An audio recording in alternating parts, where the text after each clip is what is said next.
안녕하세요. 오늘도 사연살롱을 찾아주셔서 감사합니다. 저는 50대 중반의 두 아이 엄마예요. 어릴 적에 부모님 두 분 다 일찍 돌아가셔서 고모네 집에서 컸어요. 고모나 고모부가 저를 대놓고 구박하거나 눈치를 주지는 않았지만 집안 사정상 제가 짐이 되는 게 사실이었어요. 어떻게든 고모네가 신경 쓰지 않게 하려고 뭐든지 혼자서 조용히 하는 게 습관이 됐죠. 계속 그렇게 살다 보니 얼른 어른이 돼서 기피하고 자유롭게 사는 게 제 꿈이 돼버렸죠. 대학교 2학년이 됐을 때 저는 한 남자를 만났어요. 그 사람은 저보다 2년 선배였는데 군대를 다녀와서 복학해서 지금 학교를 왔다고 하더라고요. 남자는 과 모임에서 저를 보자마자 찍었다며 사귀자고 했고, 저는 그 사람의 과감한 모습이 좋아서 그러겠다고 했습니다. 이제나 저제나 고모 집을 떠나길 바랬던 저는 대학교를 졸업하자마자 남자가 원하는 대로 결혼을 하기로 했고요. 물론 그 과정이 다 순탄했던 건 아니었어요. 고모 부부는 제가 결혼을 한다고 하니 대놓고 불평을 하셨어요. 여태까지 먹여주고 재워줬더니 너 혼자 살만해지니까 우리는 나 몰라라 하고 내빼는 거냐? 난 그래도 네가 졸업하고 몇 년은 일하면서 그동안 키워준 값은 주고 갈 줄 알았는데 아주 사람 곶감 빼먹듯 빼먹고 나가는구나. 라는 고모의 말에 저는 그건 고모 입장이지 나는 안 그래요. 내가 고모네 집에서 신세를 진 건 맞고 나도 감사한 마음은 있어요. 근데 고모 나 그냥 재워주고 입혀준 거 아니잖아요. 우리 엄마 아빠 억대 보험금 나온 거 고모가 다 관리하면서 썼잖아요. 라고 하자 고모는 길길이 뛰면서 너 지금 뭐가 어쩌고 어째? 누가 들으면 니네 부모가 백만장자는 되는 줄 알겠다. 꼴랑 돈 몇 푼 누구 코에 붙인다고 그 돈으로 위세를 떨어? 지금까지 그런 마음으로 우리 집에 있었던 거면 우리도 너 같은 조카 필요 없으니까 당장이라도 나가! 라며 화를 냈어요. 남자의 어머니도 저를 좋아하지 않았어요. 제가 집에 인사드리러 갔을 때 그 사람 어머니는 부모님은 없어도 친척은 있다니까 천혜고아는 아니고 우리 재영이랑 같은 대학이니 학벌은 나쁘지 않고 그 정도로 만족해야 되네? 라며 대놓고 제 처지가 어떤지 말하더군요. 그렇더라도 저는 이 사람과 결혼을 해야 된다고 생각했어요. 아니면 계속 숨죽이며 고모네에서 살게 될 것 같아서 엄청 위기감을 느끼고 있었거든요. 남자도 저와 꼭 결혼하고 싶다고 했고요. 어차피 결혼은 우리 둘이 사는 거지? 아무리 부모님이라도 우리 대신 사는 거 아니잖아. 중요한 건 연이 너랑 내가 맞춰가는 거라고 생각해. 라고 제 마음이 흔들리지 않도록 붙잡아줬어요. 그런 남자의 결단력과 추진력으로 저희는 결혼을 하게 됐죠. 결혼하고 처음 몇 개월은 정말 꿈만 같았어요. 남편은 친구와 무역회사를 차려서 잘하고 있었고, 저는 누구의 간섭도 받지 않는 저만의 공간에서 하고 싶은 걸 마음대로 했어요. 물론 남편이 자기가 인테리어 해놓은 걸 손대지 못하게 했지만 그럴 수 있는 거라고 생각했어요. 하고 싶은 거라고 해봤자 별다른 것도 아니었어요. 아침에 일어나서 마음 편하게 커피도 마시고 거실에서 TV도 자유롭게 보는 그 정도였죠. 그것만 해도 저는 정말 날아갈 것만 같았어요. 그만큼 고모네 집에서 눈치를 보며 살았던 것 같아요. 결혼하고 6개월이 지나자 저는 점점 남편 때문에 힘들어지기 시작했어요. 원래 단정하고 정리정돈이 잘 되어 있는 걸 좋아하긴 했지만 저한테 요구하는 게 많아지더라고요. 왜 옷장이 이렇게 엉망진창이야? 내가 옷걸이 간격은 똑같이 맞춰서 걸어놓으랬지. 신발을 종류별로 나란히 정리하는 게 그렇게 어려워? 이거 봐. 간격도 안 맞잖아. 왜 신문이 아침에 나갈 때랑 다른 곳에 있는 거야? 바닥 청소 오늘 몇 번 했어? 아침, 점심, 저녁 3번 했으면 이렇게 더럽지 않을 텐데. 라며 사사건건 모든 걸 다 점검했어요. 그리고 생활비 쓰는 것도 간섭했어요. 지금 이 영수증하고 여기 돈 남은 게 1,200원이 안 맞아. 내가 뭐든지 영수증 다 받아오라고 했지. 영수증 안 주는 데선 사지 말라고. 처음에는 남편이 꼼꼼하고 섬세한 성격이라서 그런 거라고 이해하고 최대한 맞춰주려고 노력했죠. 하지만 남편의 요구는 끝이 없었어요. 나중에는 남편이 아니라 감독관처럼 보일 지경이었어요. 여보, 내가 당신 눈에 부족한 게 많을 거야. 내가 부족한 건 사실이지만 당신이 너무 하나하나 다 따지고 드니까 솔직히 힘들고 스트레스 받아. 그리고 나도 내 취향이라는 게 있잖아. 내 생활 습관도 좀 받아주면 안 돼? 뭐든 당신한테만 맞추라는 건 좀 아닌 것 같아. 이게 무슨 스트레스 받을 일이야. 내가 결혼 전에 분명히 그랬지. 결혼은 우리 둘이 사는 거니까 둘이 맞춰가면 된다고. 근데 내가 매일 체크하는 건 기본적인 거야. 당연한 것도 못하면서 뭘 맞춰달라는 거야? 일단 할 걸 제대로 해놓고서 맞춰야 되는 거 아니야? 정말 말이 통하지 않았어요. 저는 갈수록 지치기만 했고 남편의 잔소리는 더 심해졌어요. 한 번은 제가 장을 보러 갔다가 늦어져서 남편이 오기 전에 집안 정리를 하느라 정신이 없었어요. 그 바람에 머리며 옷이며 제대로 하고 있을 시간이 없었죠. 남편은 집에 오자마자 그런 저를 보더니 인상부터 찌푸렸어요. 그 머리랑 옷걸이 그게 뭐야? 하루 종일 이러고 있었던 거야? 내가 집에 오는 시간이라도 단정하게 하고 있을 수 없어? 진짜 내가 집에 오자마자 이런 꼴을 봐야겠냐고. 오늘 시장 보는 게 너무 늦어져서 장 보고 집에 와서 정리하느라 그랬어. 어머니가 갈비찜하고 신선로를 만들어서 가져오라고 하시잖아. 재료 사는데도 정말 시간 많이 걸렸다고. 그래서 지금 우리 엄마 때문에 그랬다는 거야? 어떻게 갈수록 제대로 하는 건 없이 게으름만 피우고 핑계만 느냐? 라더니 문을 탕 닫고 방으로 들어가 버리더군요. 저는 하루 종일 쉬지도 못하고 일만 했는데 남편한테 게으르다며 핀잔만 들으니 너무 서럽더라고요. 시어머니는 거기다 한술 더 떴어요.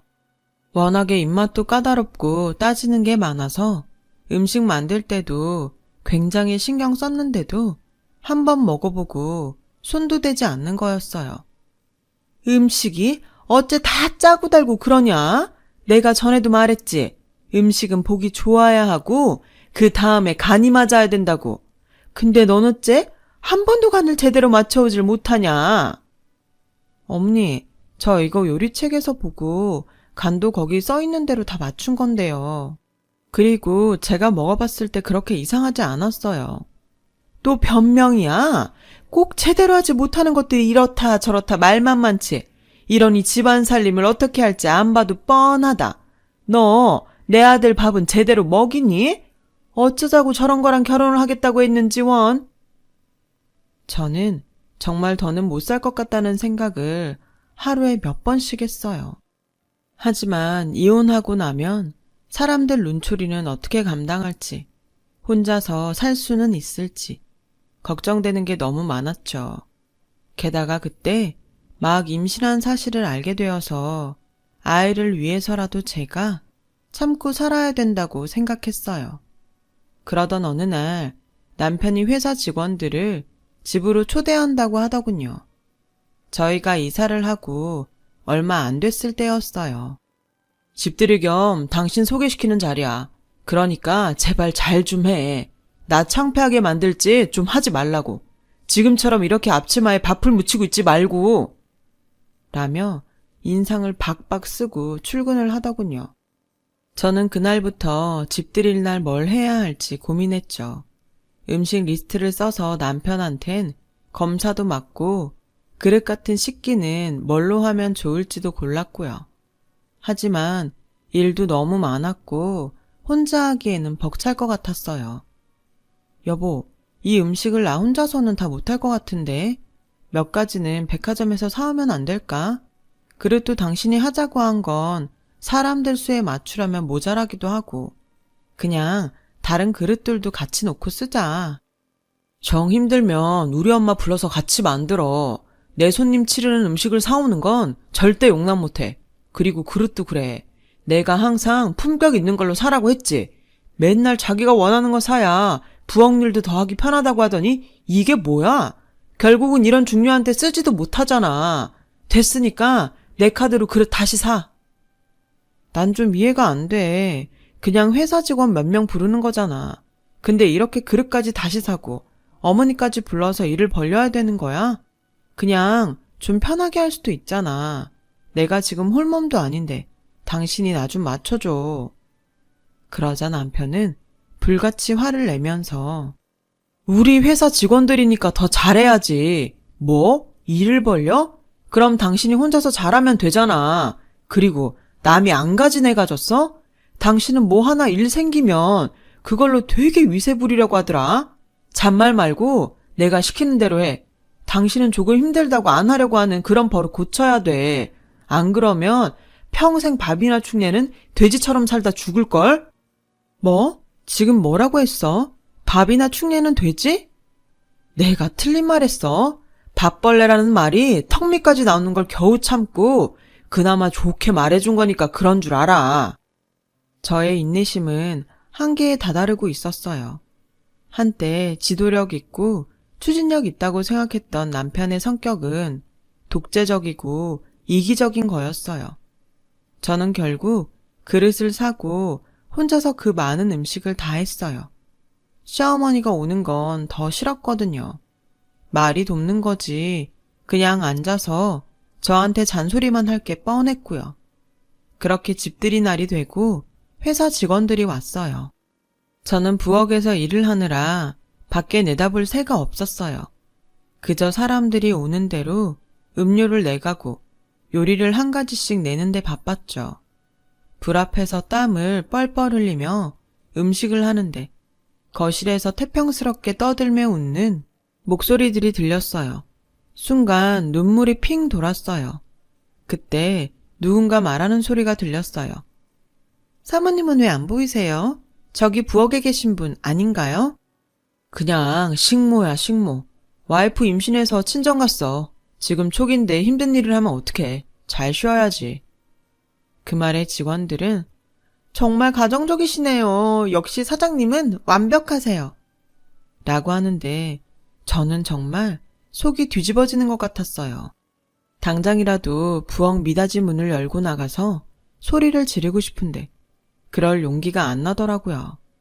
저는 겁 많은 저 자신을 원망하면서 부엌에 서서 울기만 했죠. 집들이가 끝나고 제가 따졌더니 남편은 그럼 그깟 음식 좀 한다고 온통 땀범벅에 지저분한 모습으로 있는데 당신을 와이프라고 어떻게 소개해? 그건 당신 이미지에도 안 좋잖아. 내가 다 알아서 잘했잖아. 당신은 나중에 아기 낳고 단정한 모습으로 직원들한테 인사하면 되는 거고. 라며 뭐가 문제인지 모르겠다는 표정을 짓더군요. 저는 도저히 참을 수 없어서 내가 이 집 식모야? 난 당신 아내라고. 라고 소리를 지르자 남편은 난데없이 제 머리를 밀치더군요. 어디서 큰 소리야. 조용히 안 해? 다른 집에서 들으면 동네 창피해서 어쩌려고 그래. 저는 그 길로 밖으로 뛰쳐나갔어요. 밤중에 얼마나 길거리를 헤매고 걸어 다녔는지 몰라요. 일만 하고 아무것도 먹지 못한 저는 기절을 했다가 병원 응급실에서 깨어났고 아이가 유산됐다는 의사 말을 들었어요. 남편은 밤새 들어오지 않은 저를 찾지도 않고 회사에 출근했더라고요.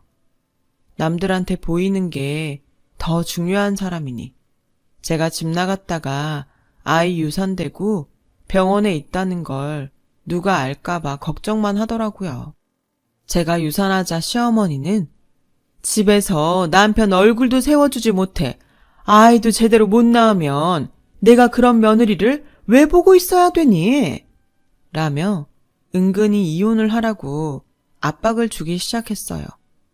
저도 아이를 잃은 순간 더 이상 무서울 게 없다는 생각이 들었고 남편과 이혼을 하고 집을 나왔어요. 남편이 워낙 센 변호사를 선임해서 그동안 저 때문에 결혼 생활이 힘들었다고 제가 잘못 돈을 쓴 영수증이나 집안 살림살이 잘못 샀다는 걸 증거로 들어서 위자료도 제대로 못 받았죠. 남편은 모든 일에 다 대비를 하고 있었던 거예요. 저는 고모네로 가지 않고 작은 방을 얻어서 베이킹 자격증을 땄어요. 빵 굽고 디저트 만드는 걸 원래도 좋아했고요. 배울수록 재미있어서 정말 푹 빠져서 했죠. 왜 이런 생각을 못했는지 몰라요. 저 혼자 스스로 독립을 해서 제가 원하는 것들을 하면서 살아가면 될 것을요. 그렇게 자격증을 따고 몇 개월간 동네 빵집에서 일을 하다가 고급 레스토랑 디저트 담당으로 면접을 보게 됐어요. 그날은 비가 많이 와서 혹시라도 옷에 빗물이 튈까봐 조심하며 걸어가고 있었죠. 그렇게 레스토랑에 있는 동네를 가고 있는데 웬 아주머니께서 건물 벽을 짚고 힘들게 서 계시더군요. 보니까 안색이 창백한 게 어딘가 아프신 것 같아서 다가갔죠. 아주머니, 괜찮으세요? 그분은 대답도 제대로 못하고 숨을 헐떡이시더라고요. 저는 아주머니를 부축해서 급한 대로 근처 약국으로 들어가서 사정을 말하고 그분을 긴 의자에 눕혔어요. 그리고 119 구급대를 불렀죠. 구급대원은 갑자기 혈압이 떨어지는 기립성 저혈압 같다고 했어요. 아주머니는 겨우 눈을 뜨고서 내가 혈관 확장제를 얼마 전에 바꿨는데 그게 좀 안 맞는 것 같아요. 라고 하시며 제 손을 꼭 잡고 고마워요 아가씨. 아가씨 아니었으면 큰일 날 뻔했어. 아니에요. 당연한 일을 했을 뿐인데요. 저는 아주머니가 구급차에 타는 걸 보고 난 후 바쁘게 뛰어서 레스토랑으로 갔어요. 너무 급하게 가는 바람에 무슨 정신으로 면접을 받는지도 몰랐어요. 얼마 후 제가 합격했다고 연락이 왔고 저는 정말 기뻤죠. 제가 호텔 경력이나 해외에서 배운 이력이 없어서 다른 파티쉐에 조수격으로 들어갔어요. 그래도 제가 고급 레스토랑 파티쉐라니 정말 꿈만 같았죠. 그렇게 몇 개월을 일하는데 어느 날 매니저가 저한테 데이트 신청을 했어요. 그 사람은 직원들한테도 아래 위 따지지 않고 공정이 잘 대해서 평이 좋았어요. 또 인상도 선하고 좋아서 저도 괜찮은 사람이라고 생각했지만 저한테 데이트 신청을 할 줄은 꿈에도 몰랐죠. 좋기도 하지만 부담도 많이 됐어요. 게다가 제 과거를 알면 어떨지 걱정이 돼서 저는 일단 그 사람을 만나서 제 얘기를 쭉 했어요. 이렇게 제 사적인 얘기를 하는 건 이래도 아무 거리낌이 없으면 저를 만나셔도 되고 조금이라도 마음에 불편한 게 있으면 시작하지 않는 게 좋을 것 같아서예요. 정말 이상한 사람들이 다 있네요. 그동안 혼자서 얼마나 힘들었어요. 마음이 불편하다뇨. 저는 그런 거 없어요. 실은 저도 약혼했다가 파혼한 적이 있는걸요. 매니저는 여자가 양다리를 걸친 걸 알게 돼서 결혼 직전까지 갔다가 깨졌다고 했고 저희는 서로의 아픔을 이해하며 가까워지게 됐어요. 그리고 둘이 결혼 약속을 하게 됐는데 남자 어머니를 만나고 저는 너무 깜짝 놀랐어요. 바로 제가 면접 보던 날 길에서 쓰러질 뻔했던 분이었거든요. 게다가 이 레스토랑 오너라는 거였어요. 남자는 제게 레스토랑 주인이 우리 엄마라고 하면 연희 씨가 부담스러워서 엄마를 안 만난다고 할까봐 말을 못했어요. 미안해요. 남자 어머니는 환하게 웃으며 제 손을 잡고서 아가씨 덕분에 내가 살았어. 거기서 그냥 쓰러졌으면 큰일 날 뻔했대. 게다가 이렇게 디저트도 잘 만들고 야무진 사람이 들어오면 나야 너무 감사하지. 그리고 아주 모르는 사람보다 더 낫지 않겠어? 라는데 진심이 느껴져서 눈물이 핑 돌았어요. 알고 보니 사장님은 레스토랑 말고도 유명한 카페도 몇 개 갖고 있었어요. 그리고 벤처기업 같은 데에 투자도 많이 하는 큰 손이었더라고요. 저는 남편과 사장님의 배려로 주변 지인들만 초대해서 결혼식을 올리게 됐어요. 또 유명한 파티셰 밑에서 디저트 수업도 받게 됐죠. 남편은 앞으로 우리 레스토랑을 위해서도 제가 더 많이 배웠으면 좋겠다고 했어요. 지금 당신 실력이 뒤떨어져서가 아니라 당신이라면 더 뛰어난 파티셰가 될 수 있으니까 괜찮은 스승 밑에서 배우라는 거야. 나도 그런 뜻인 거 알아. 나야 이렇게 좋은 기회를 주는 것만도 너무 감사하지. 저는 정말 열심히 배웠고 그 파티셰한테도 칭찬을 받을 만큼 예쁘고 맛있는 디저트를 만들면서 그 수업을 끝낼 수 있었어요. 레스토랑에서도 제가 만든 디저트 반응이 좋다며 제게 많은 걸 맡기기 시작했죠. 그렇게 바쁘고 행복한 날들을 보내고 첫 딸을 낳게 됐어요. 아기가 100일이 지나고 얼마 안 돼서 아이를 처음 데리고 레스토랑에 갔어요. 남편 사무실로 가려는데 어머니 사무실 안에 누가 앉아있는 게 보이더라고요. 무심히 쳐다봤는데 전 남편이었어요. 저는 너무 놀라서 얼른 그 자리를 피했죠. 나중에 얘기를 들으니 전 남편이 사업을 확장해서 화장품을 만들었는데 그 일에 돈이 많이 들어가서 시어머니한테 투자를 부탁하러 왔다더군요. 그 사람이 다시 레스토랑으로 온다는 얘기를 듣고 일부러 그 시간에 맞춰 레스토랑에 갔어요. 전 남편은 저를 금세 알아보고는 비웃으며 저를 쳐다보더군요. 이게 몇 년 만이야? 살아는 있었네. 근데 당신이 이런 데를 어떻게 와? 라며 저를 위아래로 계속 훑어봤어요. 그때 남편이 뒤에서 여보, 왔으면 말을 하지. 여기서 뭐해? 라며 저를 불렀고 제 남편을 알아본 그 남자는 얼굴 표정이 변했어요. 여보라니, 이게 어떻게 된 거야?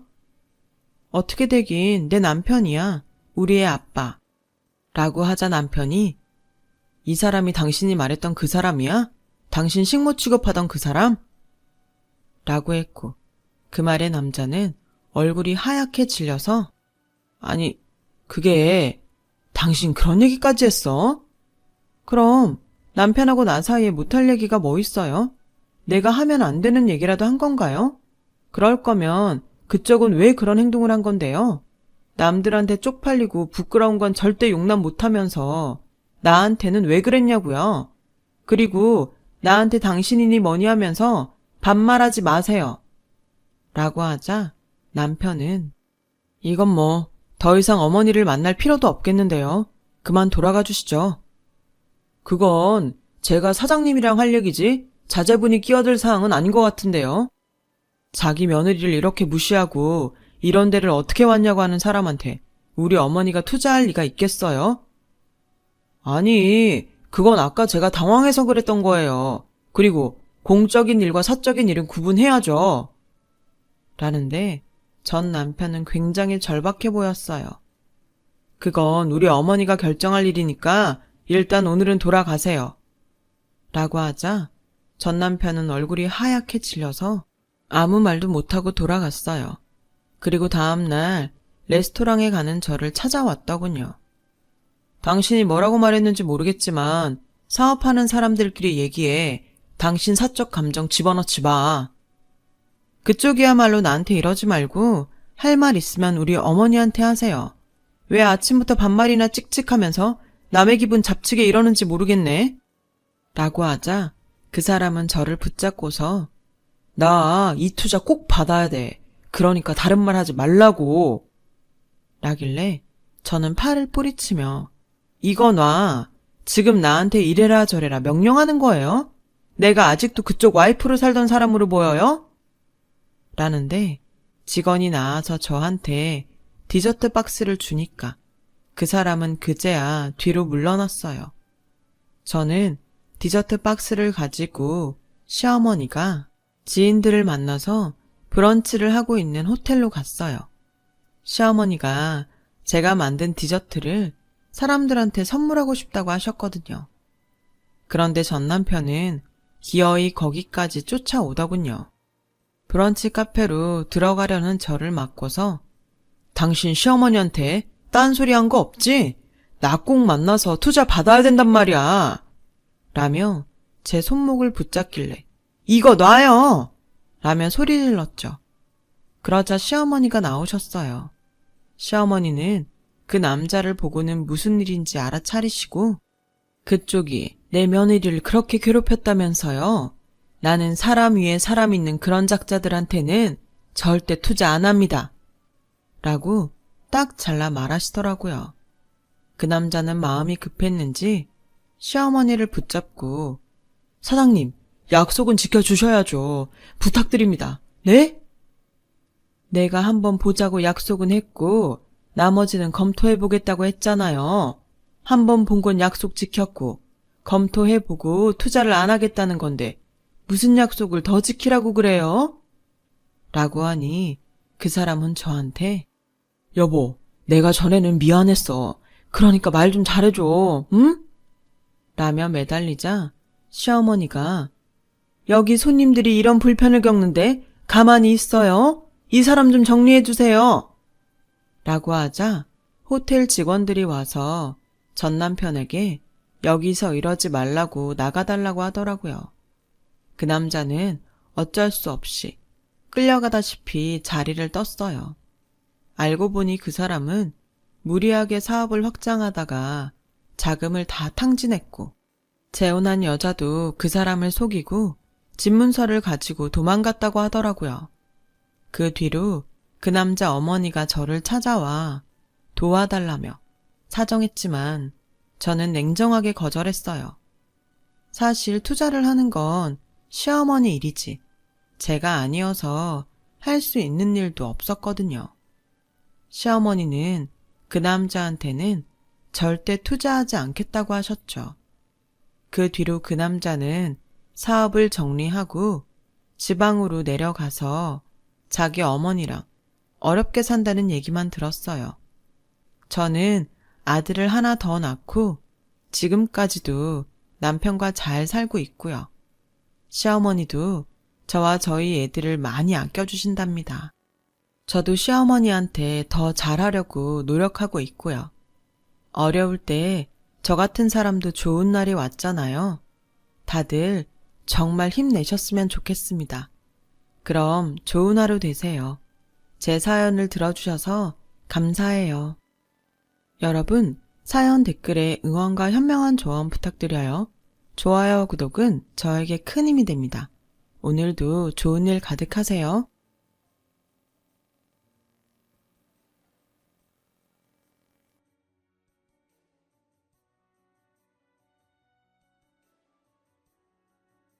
안녕하세요. 오늘도 사연 살롱을 찾아주셔서 감사합니다. 60대 여성이에요. 요즘은 100세 시대라고 하잖아요.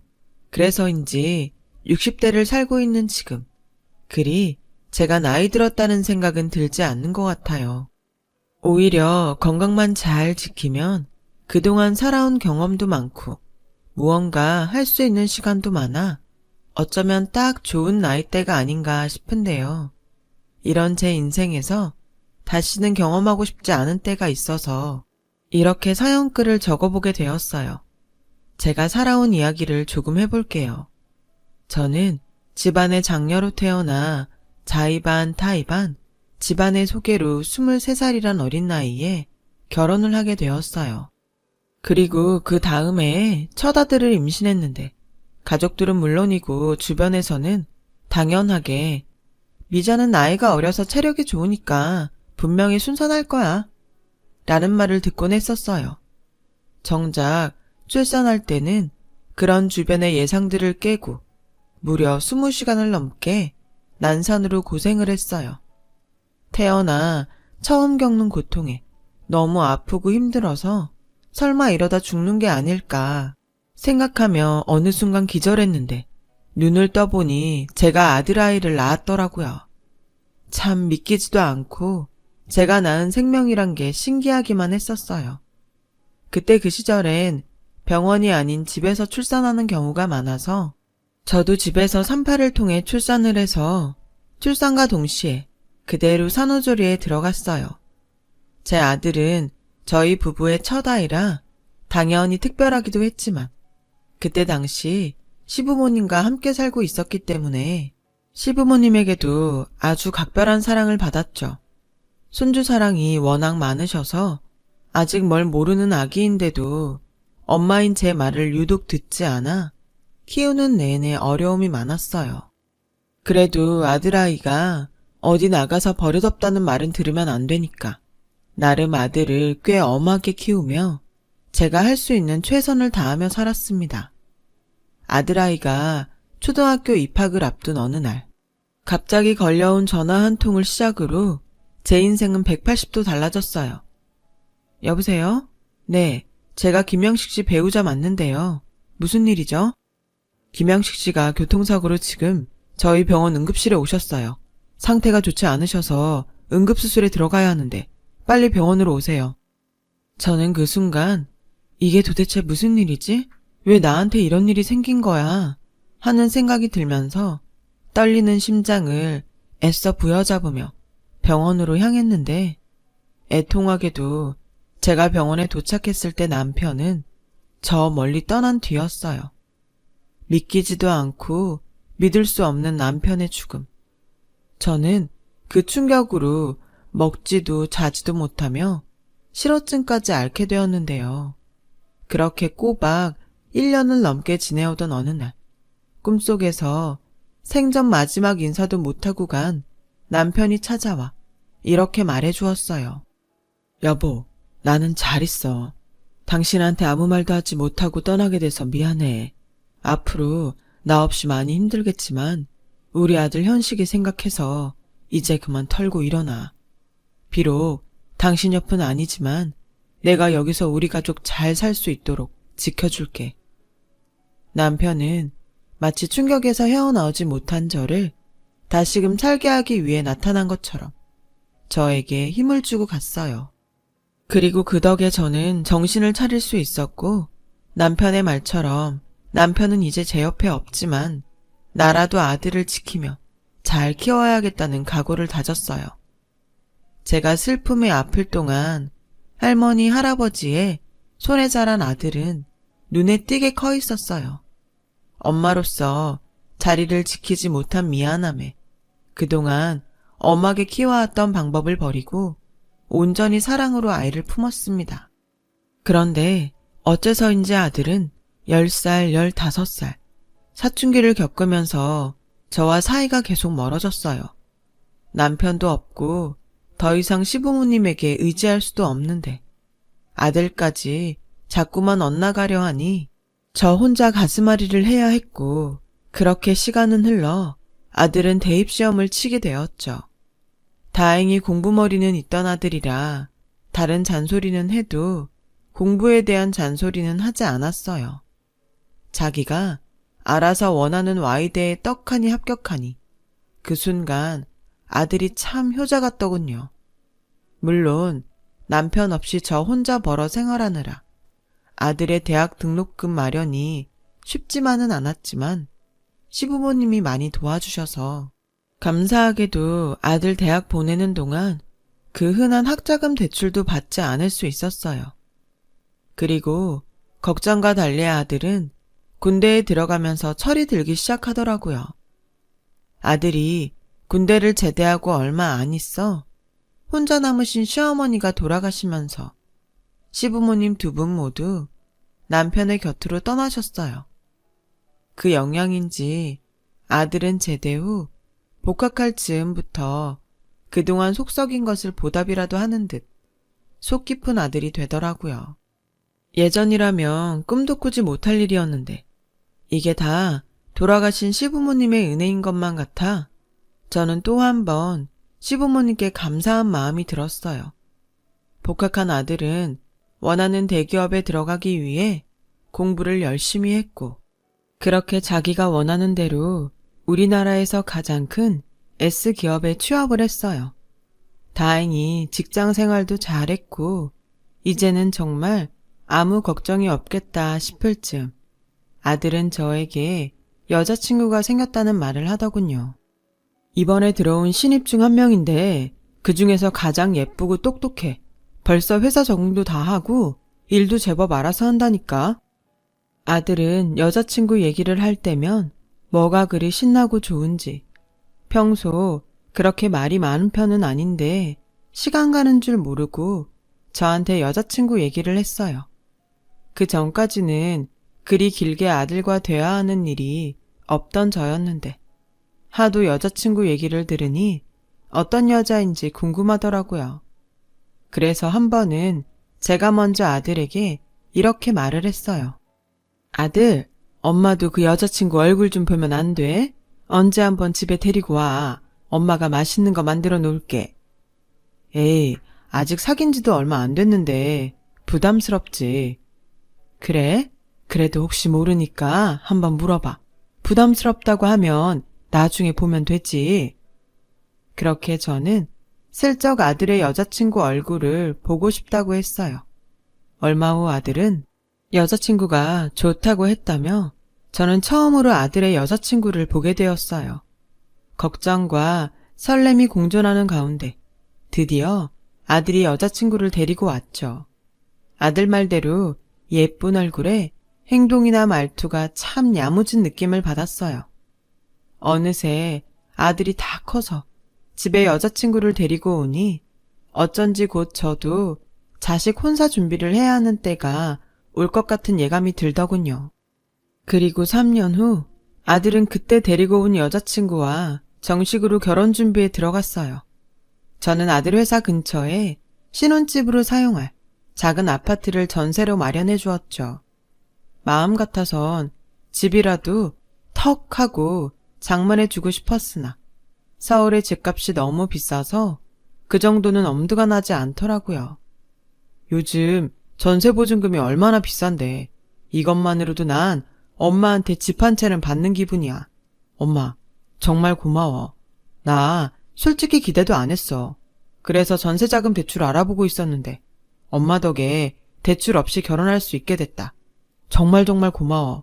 나 정말 유진이랑 잘 살게.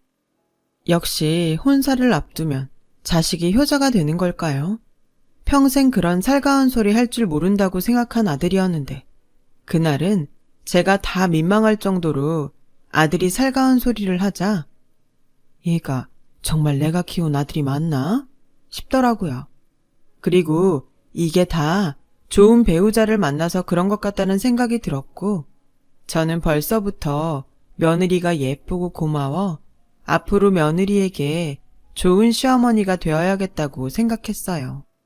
그렇게 아들은 결혼 후 제가 마련해준 신혼집으로 거처를 옮겼고 계속 아들과 둘이 살던 저는 혼자 남아 어쩐지 허전한 기분이 들었지만 이 역시도 제가 감당해야 할 부분이기에 그때부터는 아들 내외가 혼자가 된 저를 신경 쓰지 않도록 즐겁게 살려고 노력했어요. 그렇게 한 8개월 정도가 흘렀을까? 아들에게서 반가운 소식이 들려왔어요. 며느리가 임신을 했다는 소식이었죠. 아직 아들을 장가 보낸 지 1년도 되지 않아 생각도 하지 않았던 일이었는데 이제 제가 할머니가 된다고 생각하니 그 기분이 참 이상하더라고요. 그래도 태어날 새 생명을 생각하면 또 그렇게 기분이 좋을 수가 없어서 저는 그 후로는 거의 매일 태어날 손주의 얼굴을 상상하며 행복한 기다림의 시간을 보냈어요. 틈틈이 아이 내복과 신발 같은 것을 사 모으면서요. 우리 어머니도 이런 기분이었나? 그래서 우리 아들을 예뻐만 하셨나 보네.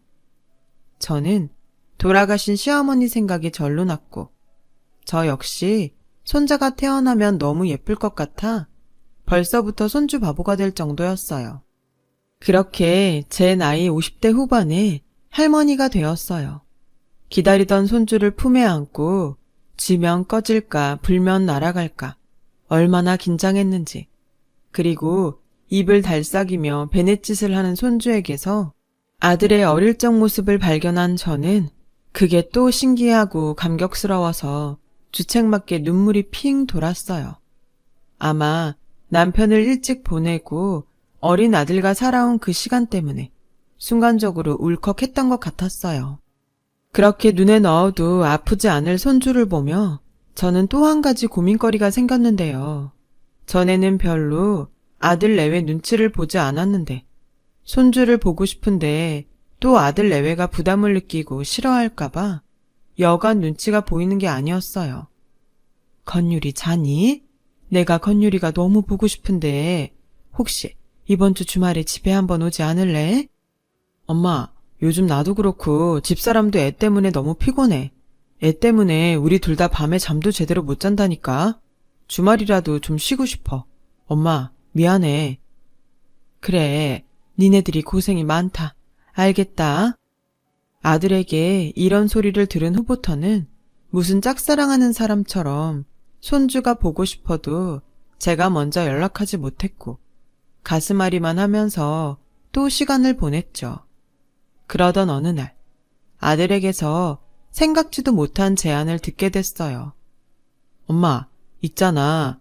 이런 부탁하게 돼서 미안한데 육아휴직을 하기로 했던 집사람이 아무래도 육아휴직까지는 어려울 것 같다고 하네.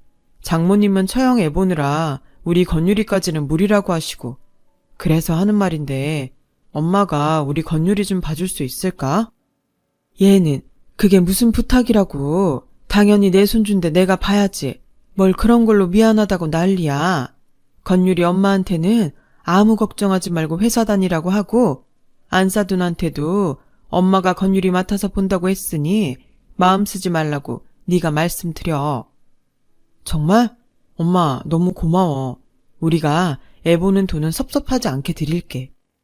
돈은 무슨, 할머니가 손주 보는데 됐다. 그 돈으로 건율이한테 좋은 거 예쁜 거 사줘. 그래서 엄마 언제부터 하면 되는데? 저는 그렇게 아들의 부탁을 듣자마자 흔쾌히 좋다고 했어요.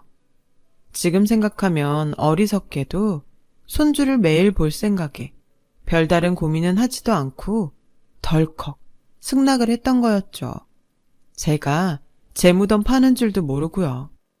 어머니, 정말 죄송해요. 어머니 손까지 빌리게 될 줄은 몰랐는데. 니들은 뭐가 자꾸 미안하다고 그러냐? 내가 친할머니인데 다 괜찮아. 그래도 왔다 갔다 거리도 있고 힘드시잖아요. 그러지 말고 아예 여기서 당분간 저희랑 같이 지내시면 어때요? 그래도 니들이 불편하지. 나는 괜찮아. 아침에 좀 서두르면 돼. 솔직히 며느리의 말이 혹하긴 했어요. 저희 집에서 아들네 집까지는 대중교통으로 못해도 1시간 반은 걸리는데 손주를 매일 보는 건 좋지만 그 짓을 매일 한다는 건 아무래도 힘들 것 같았거든요.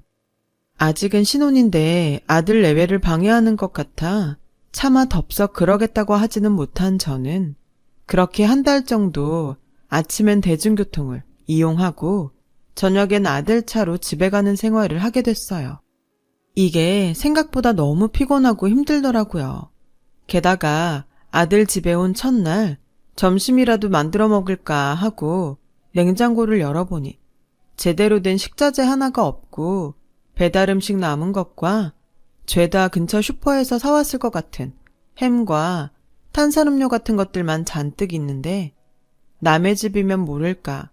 자식이 사는 집인데 또 그걸 가만 볼 수가 없어 그날부터 살림까지 제가 도맡아서 하는 꼴이 되었으니 그 피곤함은 상상 그 이상이었죠.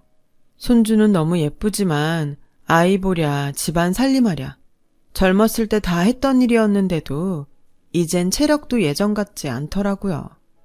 게다가 살림 주인이자 아이 엄마인 며느리가 싫어할까봐 뭘 하나 하더라도 여간 생각이 많은 게 아니었어요.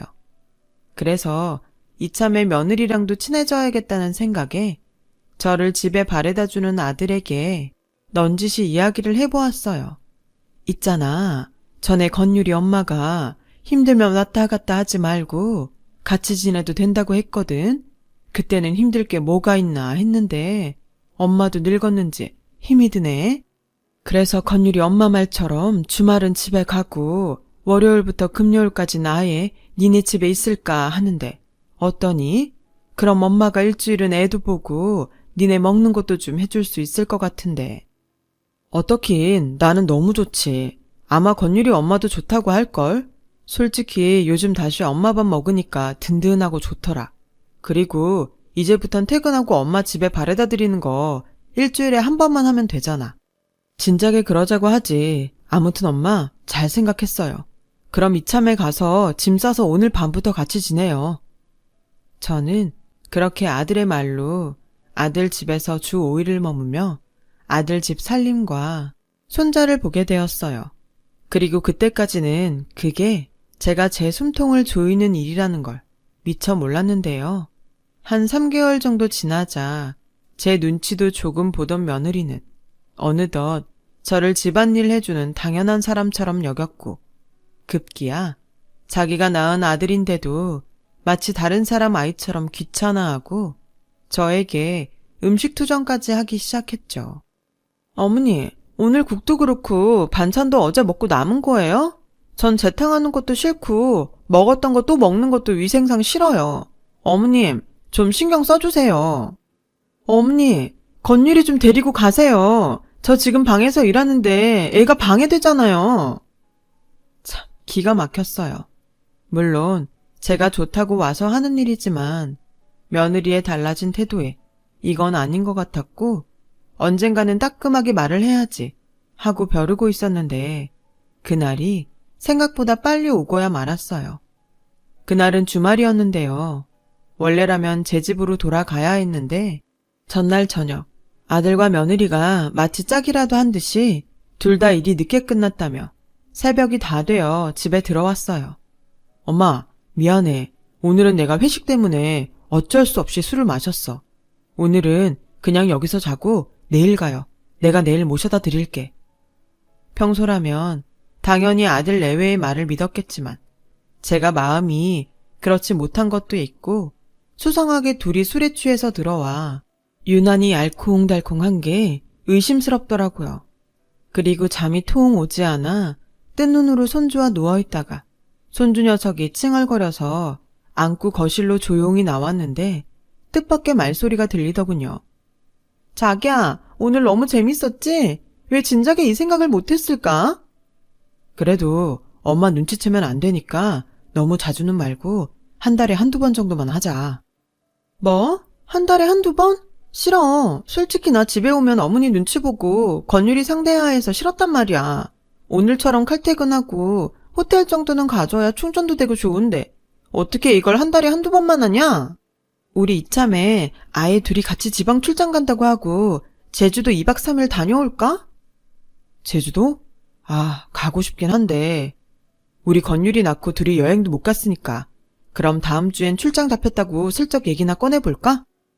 저는 손주를 안고 저를 기만하는 아들과 며느리의 대화에 망치로 머리를 세게 얻어맞은 듯 충격을 받았어요. 당장에 그것들을 가만두고 싶지 않았지만 안고 있는 손주 녀석이 잠이 다 깨서 똘망똘망한 눈으로 저를 쳐다보는데 이게 다 뭔가 싶더라고요. 이럴 줄 알았다면 진작에 아이는 못 봐준다고 딱 못을 박을걸. 지난 저의 섣부른 판단이 그렇게 후회가 되는 밤이었어요. 그리고 날이 밝으면 손주한테는 미안하지만 이번 기회에 아들 내외에게 따끔한 맛을 보여줘야겠다고 생각했는데 늦게 잠든 아들과 며느리는 낮 12시가 넘어가는데도 일어나지 않더라고요. 그 사이 참았던 화가 폭발한 저는 점심을 차리다 말고 손주를 안고 방으로 갔고 그대로 노크도 없이 문을 벌컥 열어버렸어요. 어머니, 노크도 없이 이게 지금 무슨 짓이에요? 무슨 짓? 지금 시간이 몇 시인 줄 아니? 아, 그것 때문이세요? 자기야, 얼른 일어나. 어머님 집에 가고 싶으셔서 심통 나셨어. 빨리 모셔다 드리고 와. 심통? 너 지금 그게 나한테 한 소리니? 맞잖아요. 어머니 집에 가셔야 하는데 이 사람이 계속 자고 있으니까 화가 나셔서 그러시는 거. 그래, 화났다. 너 같으면 집에서 힘들게 일하는 어른 두고 호텔이나 가서 지들끼리 쉬다 왔는데 화 안 나겠냐? 혹시라도 출장 핑계 대고 제주도 갈 생각이면 꿈도 꾸지 마라. 나 오늘부터 이 집에서 살림하고 애 보는 거 끝이야, 끝. 나 집에 갈란다. 며느리는 이젠 아무것도 해주지 않겠다는 제 말에 화들짝 놀라 꿀먹은 벙어리가 됐어요. 저는 그 모습에 보란 듯이 손주를 며느리에게 안겨주고 작은 방에 있는 제 짐을 모두 챙겨서 나왔죠. 이제 막 잠에서 깬 아들이 런닝바람에 나와 저를 붙잡더군요. 엄마, 죄송해요. 이대로 가면 어떡해. 화 풀어. 우리가 생각이 짧았어. 막상 애 낳고 살다 보니까 둘만 살던 때가 그립고 그래서 딱 한번 해본 거야. 다시는 그런 짓 안 할게. 엄마가 이대로 가면 우린 진짜 대책 없어. 어머니, 죄송해요. 요즘 저도 회사 일에 바빠서 잠깐 미쳤었나 봐요. 한 번만 용서해 주세요. 네? 싫다. 솔직히 그동안 애 보느라 손목도 아프고 허리도 무릎도 아팠어. 그나마 오늘 같은 토요일엔 한의원이라도 가서 침도 맞고 하는데 니들은 내 생각은 눈꼽만큼도 안 한 거잖아. 한의원 지금 내가 모시고 갈게요. 힘들고 아프면 얘기를 하지. 난 우리 엄마가 다른 할머니보다는 젊으니까 괜찮다고 생각했어. 아들의 그 소리를 듣고 저는 기가 막혀서 코웃음이 났어요. 그때였어요. 주방 쪽에서 아이가 집이 무너져라 우는 거예요. 저를 비롯해 아들과 며느리는 화들짝 놀라 주방으로 뛰어갔는데 이제 뭐든 잡고 일어서는 손주 녀석이 하필이면 싱크대 서랍을 열고 일어나다 중심을 잃었는지 싱크대 서랍은 모두 열려있고 흔들리면서 바로 위에 있던 커피 내리는 기계가 떨어졌나 봐요. 그 안에 있던 커피들이 쏟아지면서 손주의 손에 닿았나 보더라고요. 손주의 손은 새빨갛게 있고 며느리는 울면서 아이를 끌어안는데 저는 모든 것이 제 잘못 같아서 그 자리에서 그대로 굳어버렸어요. 제가 정신을 차렸을 땐 구급차 아니었고 병원 응급실에 도착하는 내내 손주는 목에 핏대를 세워가며 우는데 당장이라도 손주가 잘못될 것 같아 얼마나 무서웠는지 몰라요. 정말 사지가 다 떨리더라고요. 그 순간 하늘에 있는 남편에게 손주 아이만 무사하게 해달라고 빌고 또 빌었어요. 치료는 좀 해야겠지만 상처가 남을 정도는 아니라는 의사의 말을 들을 수 있었어요. 얼마나 다행인지. 저는 세상 모든 것에 감사하며 손주에게 미안해서 다가가 안아주려고 했는데 잠깐만요 어머니 라며 며느리가 저를 손으로 밀어냈어요.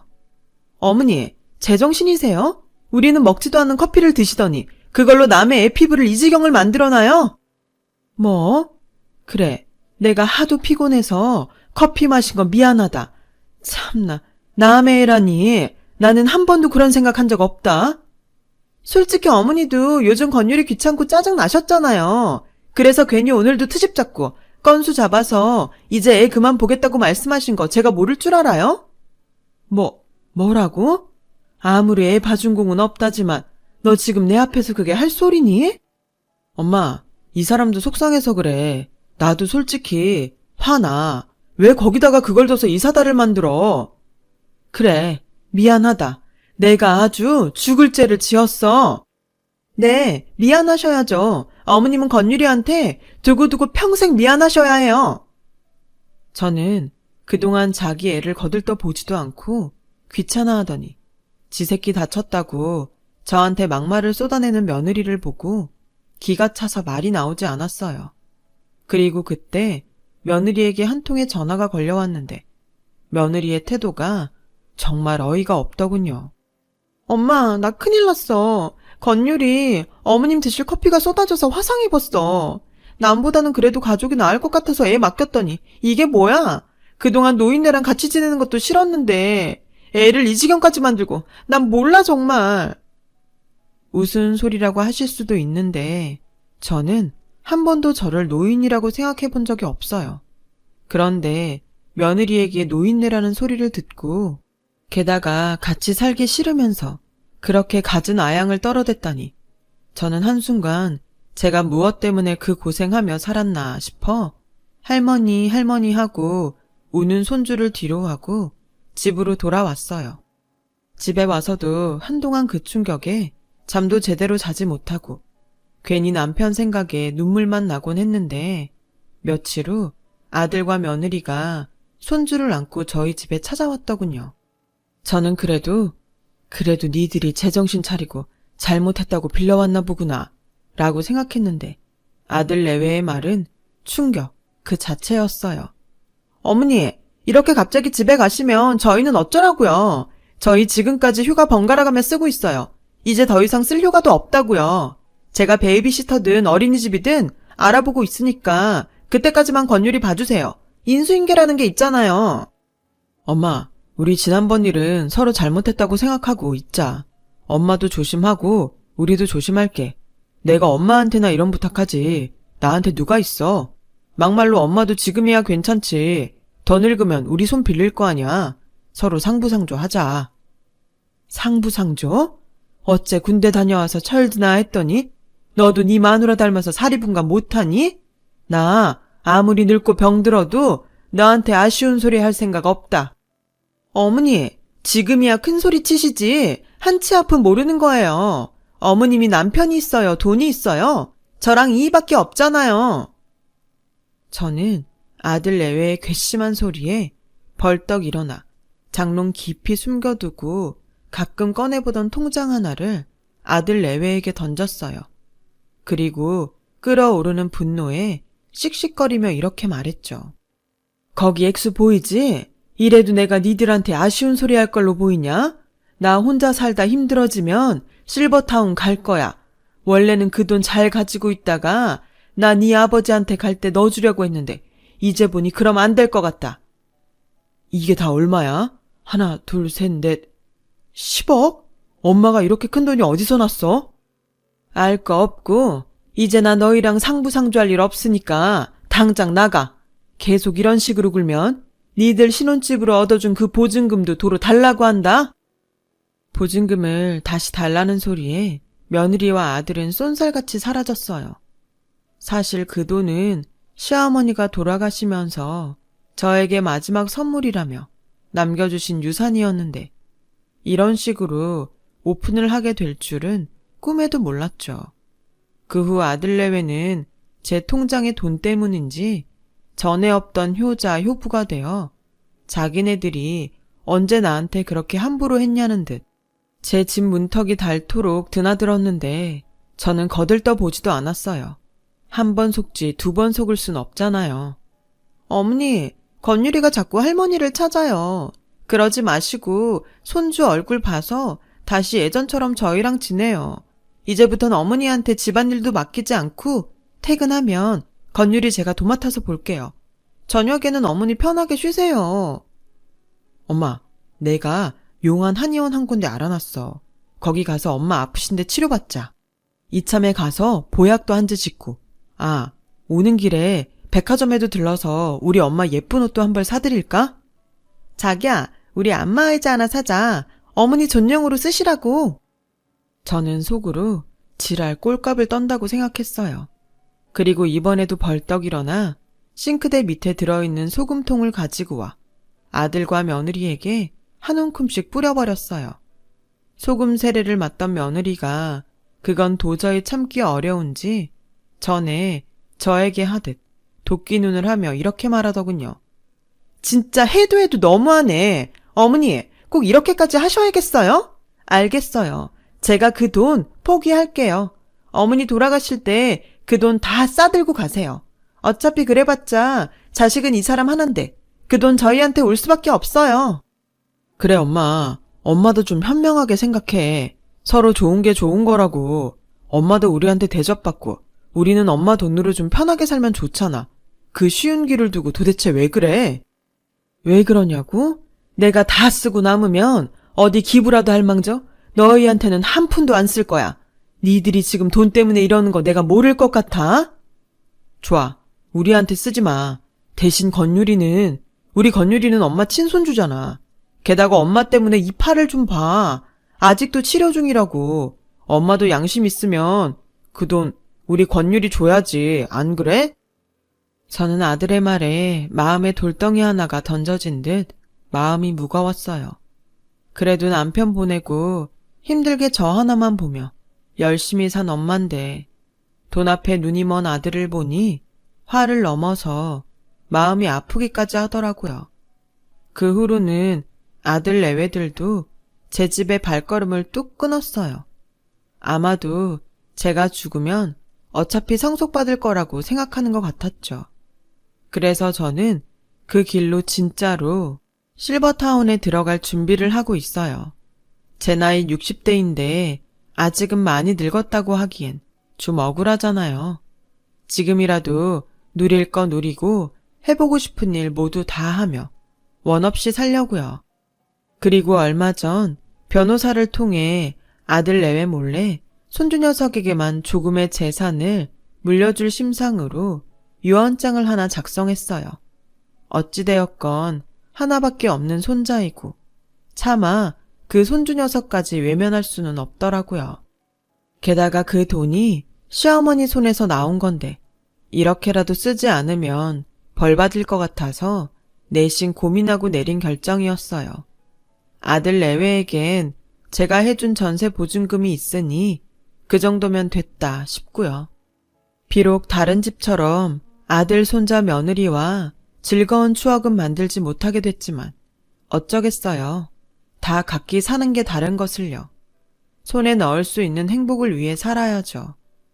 저는 앞으로 몇 년을 더 살지 모르지만 더 많이 행복하기 위해 노력할 생각이에요. 누군가는 이해하기 어려울 수도 있지만 저는 더 행복해질 제 인생의 내일이 기다려집니다. 지금까지 저의 긴 사연 들어주셔서 고맙습니다. 여러분들도 내일이 오늘보다 더 행복하시길 진심으로 바랍니다. 여러분, 사연 댓글에 응원과 현명한 조언 부탁드려요. 좋아요와 구독은 저에게 큰 힘이 됩니다. 오늘도 좋은 일 가득하세요.